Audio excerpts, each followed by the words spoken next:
Welcome to my new YouTube channel. ඉතින් අද video එකෙන් කියලා දෙන්නේ නිරෝගීව තරුණ බව රැකගන්නේ කොහොමද කියලා.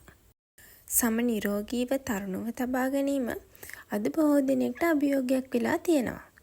කාර්යබහුල ජීවන රටාව, දූෂණය, අධික හිරු රශ්මිය සහ නුසුදුසු ආහාර රටා හේතුවෙන් අපේ සම ඉක්මනින් වයසගත වීමට පටන් ගන්නවා. ඒත් නිවැරදි ක්‍රමවේදයක් අනුගමනය කිරීමෙන් මේ தත්ත්වය පාලනය කරගන්න පුළුවන්.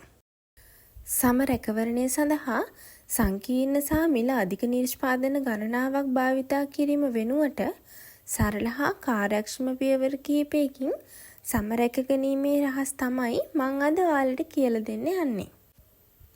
අපේ දිනචර්යාවේ පළමු පියවර විය යුත්තේ මුහුණ නිසි පරිදි පිරිසිදු කර ගැනීම. උදෑසන සහ රාත්‍රී නිින්දට පෙර පිරිසිදු කාරකයක්, ඒ කියන්නේ ක්ලෙන්සර් භාවිතා කිරීම අත්‍යවශ්‍යයි. මේ මුහුණේ තෙල් දූවිලි සහ අහිතකර රසායනික ද්‍රව්‍ය ඉවත් කිරීමට උපකාර වෙනවා. ඔබේ සමය වර්ගය අනුව, ඒ කියන්නේ වියලි, තෙල් සහිත සහ සංවේදී සමය වර්ගය අනුව මුදු පිරිසිදු කාරකයක් තෝරා ගැනීම වැදගත්. තද සබන් හෝ රසායනික ද්‍රව්‍ය අධික පිරිසිදු කාරක භාවිතයෙන් වළකින්න ඕනේ. සම පිරිසිදු කිරීමෙන් පසු සමට ප්‍රතිඔක්සිකාරක සීරම් එකක් යොදන්න. විටමින් C, විටමින් E සහ ෆෙරුලික් අම්ලය අඩංගු සීරම් ඉතා කාර්යක්ෂමයි. මේවා හිරු රශ්මිය සහ දූෂණය නිසා ඇතිවන හානි වලින් සම ආරක්ෂා කරනවා. විටමින් C සීරම් සමේ පැහැ දීප්තිමත් කර අඳුරු ලප් මැකීමටද උපකාර වෙනවා. මේ උදෑසන භාවිතා කිරීම වඩාත් සුදුසුයි. මොයිස්චරයිසර් එකක් භාවිතා කිරීමත් අනිවාර්යයි. හොඳ මොයිස්චරයිසර් එකක් සමට අවශ්‍ය තෙතමනය ලබා දෙනවා. සීරම් භාවිතා කිරීමෙන් පසුව සමට ගැළපෙන මොයිස්චරයිසර් එකක් තෝරාගෙන මුහුණට සහ බෙල්ලට යොදන්න. මේ මගින් සමේ වියලි බව අඩු වී රැලි ඇතිවීම පාලනය වෙනවා. සම ආරක්ෂණ ක්‍රමවේදයේ ඉතාම වැදගත් පියවර තමයි හිරු ආවරණ ක්‍රීම් එකක් ආලේප කිරීම. හිරු ආවරණ ක්‍රීම් නොමැතිව සම රැකවරණය සම්පූර්ණ වෙන්නේ නැහැ. හිරු රශ්මිය සම වයස්ගත වීමට බලපාන ප්‍රධානතම සාධකයක්. දිනපතා අවුවට නිරාවරණය වන සෑම විටම SPF 30 හෝ ඊට වැඩි හිරු ආවරණ ක්‍රීම් එකක් භාවිතා කරන්න ඕනේ. ඒ බලාකුළු සහිත දිනවලදී පවා භාවිතා කිරීම වැදගත්.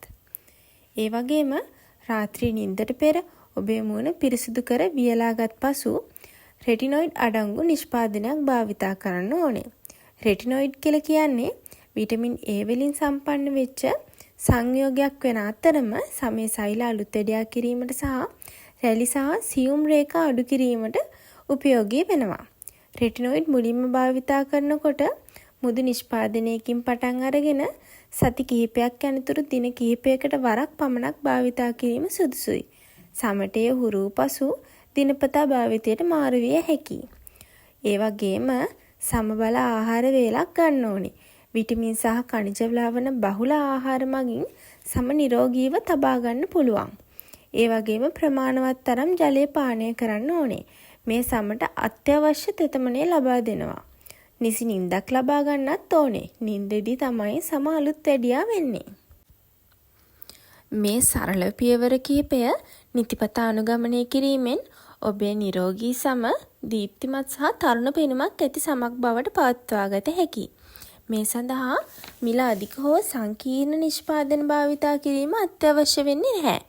ඔබට ගැළපෙන නිෂ්පාදන කිහිපයක් තෝරගෙන දිනපතා මෙම ක්‍රමවේදය අනුගමනය කිරීමෙන් හොඳ ප්‍රතිඵල ලබා ගන්න පුළුවන්.